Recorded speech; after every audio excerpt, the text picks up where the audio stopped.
Hello guys, how's it going? My name is Dalaran, and in today's video, we'll be doing yet another patch 8.3 PTR update. Blizzard just revealed a lot of stuff to the PTR, and they added ways for us to upgrade our gear without RNG, like being able to add sockets to gear by buying it with the currency we'll be able to earn in patch 8.3. But also a couple of weirder changes, primarily with Death Knights, how they're setting up for the new campaign where Death Knights will be able to create their character with a different intro, and also some of the weirder changes like changing the eye glow for a lot of the characters, which looks a little bit weird. But let's dive into every one of these bits and pieces one by one. First, let's talk about gear and how you'll be able to literally buy an item that will add a socket slot to your piece of gear. Have you ever gotten a really good gear from a raid or a dungeon and you're like, yes, this gear is a keeper, I want to keep it, it is the best in slot for my character. And sometimes you have a feeling in the back of your head that maybe I should run the dungeon again, maybe I should run that raid fight all over, maybe I'll get a better item level version of that piece, or maybe it'll come with a socket. With them removing Titan Forging from the game, while a piece of gear can Warforge by 5 to 10 extra item levels, which isn't massive, but it also can get a socket. But if you get something good and you don't really care about the RNG and want to earn yourself a socket on that piece of loot, they added a new vendor. Well, not really a new, because it is Ratheon who will be the vendor for PTR, although that could change in the future. But Ratheon is right now on PTR selling you a couple of pieces of loot.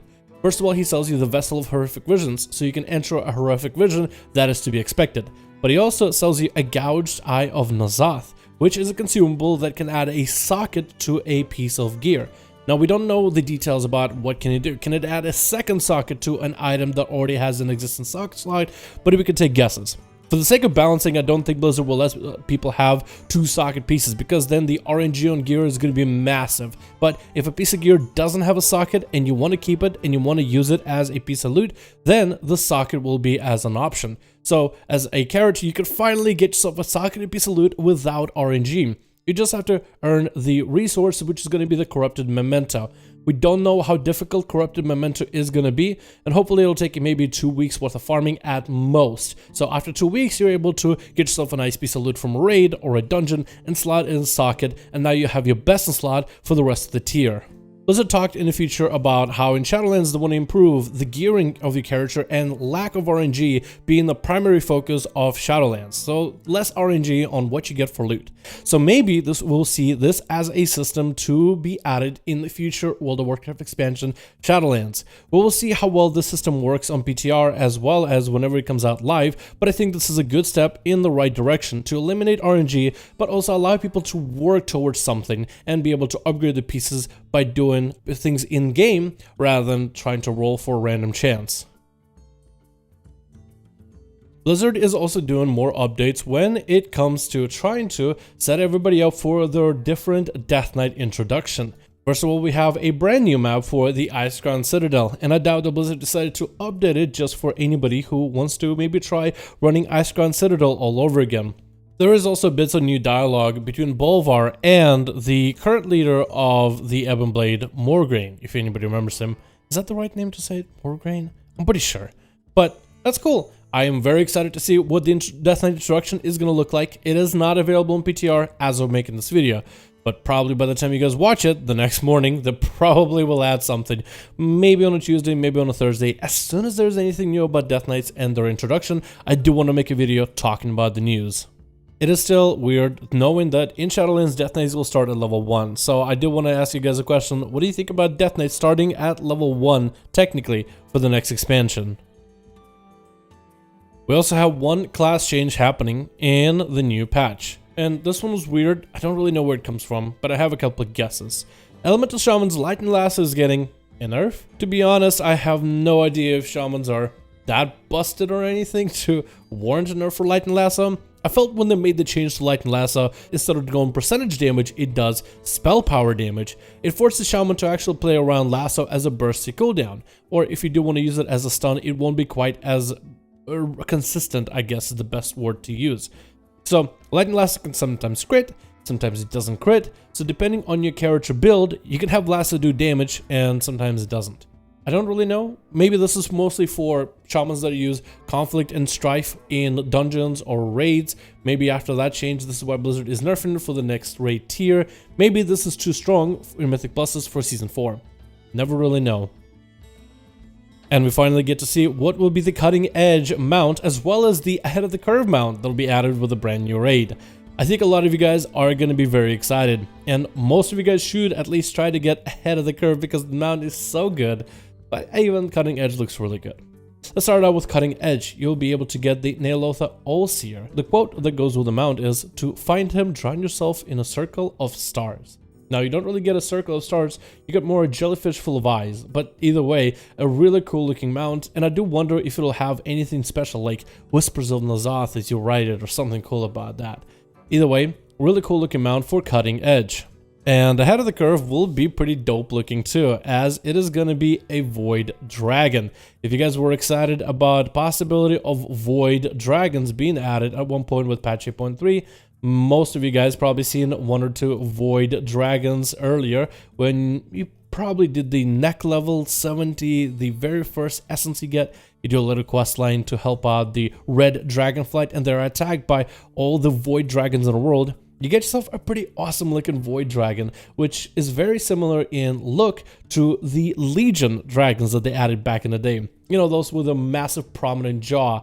So I'm very excited because I always wanted to have a dragon with that type of look, and getting ahead of the curve with this raid, I feel like it's going to be fairly quick. I'm excited to get mine in the first week of raiding and then try to work my way towards that cutting edge jellyfish. Heart of Azeroth got a very predictable update, and this one I actually talked in the video not long ago, and it's exactly as it turned out. Blizzard wanted to unveil another trait that we would be able to slot in for our Heart of Azeroth. It is not an essence or like Azerite trait on your gear, but rather the thing on your necklace, where you, as you get more AP, you get to unlock different parts of it, from the passives to the main essence to all the different stamina bonuses, and eventually there's going to be, as predicted, the one essence that you'll funnel the rest of your AP infinitely. And this one is going to be Purity of the World Soul. It is, as I expected, going to be one of those things that increases your corruption resistance by a set amount, and you can basically keep stacking it forever. So the idea is, if somebody does decide to just throw a bunch of AP into that everlasting essence, then you will be able to get yourself an incredible amount of corrupted gear, and use all that corrupted gear to make your character stronger. I feel like this is how Blizzard is going to try to justify the corruption element and try to use it for, let's say, later guilds that are trying to get their head of the curve or cutting edge. Use the corrupted gear, have less bonuses from those corruptions, using the necklace to counteract it, in order to have an easier time dealing with some of the endgame content if any guilds do have any issues with it. Of course, this means that certain guilds and certain people that are lucky will be able to leverage early corruptions if they can stack up this AP as well, in order to give them a little bit extra edge in the fights, a little bit extra progress, and a little bit extra competition. This combined together for a guild that does some hardcore raiding, you will be able to get yourself the cloak, and if you're able to work your cloak up, you will also use the cloak to reduce how much corruption resistance, or increase how much corruption resistance you have.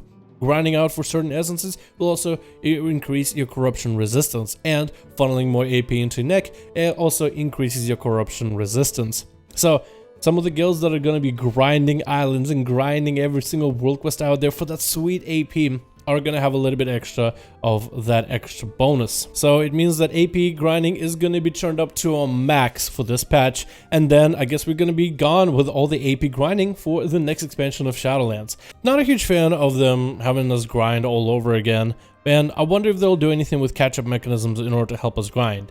It does seem like the corruption gear is going to be a pretty big aspect of this last patch, and it's still weird they're adding this whole new mechanic of corruption gear, and how we'll be upgrading this gear and playing around with corruption only for one patch of an expansion. Maybe this is something that Blizzard is using almost like as a petri dish for a future patch, or maybe some sort of future implementation of a similar system. Something where gear gives you some sort of a negative bonus, but for a positive effect. So the idea for the player is to find a way to balance that piece of loot. Again, they told the corruption mechanic isn't going to the next expansion, but a modified version of this I could definitely see on certain, let's say, cursed items. Let's say you have a cursed weapon and it has this some sort of a corruption or some sort of a curse element to it, and you're able to take a certain bit of a curse which can give you some debuffs, but also you get this cursed item bonus for whatever the good effect might be. We're talking about Shadowlands, we're talking about Afterlife, and like it's World of Warcraft like death life thing, so maybe they'll find a way to incorporate items like this. kind of similar to how in Classic they have some cursed items that simply take away some of your stamina. So they technically have idea of cursed items, they technically played around with it before, but never truly committed. So maybe this is something we'll actually see as a recurring mechanic.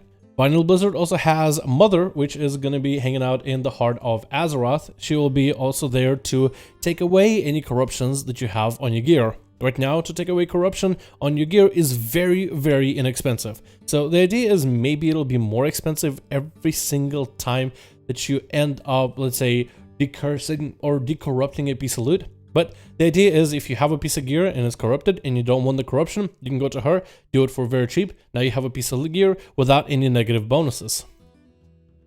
Lastly, Blizzard made a change on PTR about any character that has an eye glow. We're talking about Death Knights, Blood Elves, Night Elves, and more. And on PTR, they simply took away the eye glow, which is weird. Blood Elves without the eye glow, whether it's yellow or green. Night Elves, males without the eye glow. Death Knights without the eye glow. It looks a little bit dull, I would say. And weird.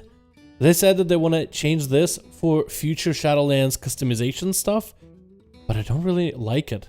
I kind of miss the eye glow. But this is something that comes to patch 8.3. I think this is going to have a lot of people unhappy because everybody's so used to the eye glow. Even though it's technically in front of the eyes, it still is endearing, I guess. I don't know. What do you guys think? Let me know in the comments below. And that's going to be everything that we have right now for patch 8.3. There's more to talk about, and we could talk about the nitty-gritty little details. I'm really just excited about the Death Knight introduction, any other class changes that Blizzard wants to implement before the implementation of this patch, as well as some of the more rewards and structures we'll be able to play around with patch 8.3. Very excited for patch 8.3 to come. I think at this point I'm just excited to get a new bit of content out, and it's too bad that this patch is going to be a while before we actually get to play it. But honestly, my hype for Shadowlands is at a max, and I really want to see more Shadowlands stuff. So the faster we can get into patch 8.3, the faster we can start seeing some PTR stuff for Shadowlands. Maybe an alpha, maybe even a beta. Maybe even get into one of the alphas or betas and show you guys everything around in the new expansion. Thank you guys so much for watching. Hope you guys enjoyed. Let me know your thoughts about patch 8.3, and I'll see all of you guys in another video.